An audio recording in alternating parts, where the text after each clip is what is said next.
Alam niyo ba kung saan ang Garden of Eden? Hindi po dyan sa Utopia. Wala rin po sa Pilipinas. Wala sa mga lugar na madalas na inaasahang nandun ang Eden.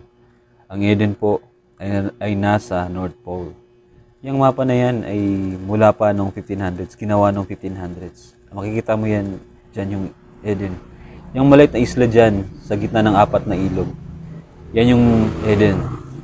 At ang pinaglagyan ng Eden at ang Mount Zion ay isa lang. Ang Mount Zion, yan mismo yung nasa taas ng Eden. Ang bundok ng Mount of Zion ay isa pong magnetic.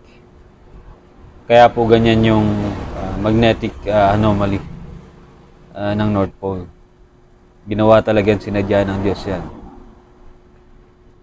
Kaya kung makikita mo sa wind finder ng North Pole, iniilagan ng hangin yan eh. Kasi bundok yan eh. Makikita mo na may landmass. At makikita mo din sa satellite. Kuha ng satellite na may butas ang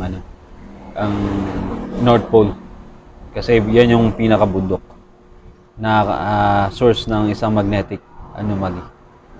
Same din siguro sa South Pole. Kung makikita mo sa description ng Biblia, ang Garden of Eden ay may 4 na ilog.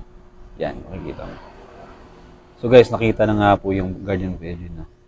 So ang problema na lang kung paano pumunta doon. Siguro alam na yun ng mga milyonaryo o gobyerno ng Amerika. Siguro pag pumutok ang World War III, dyan pupunta sila.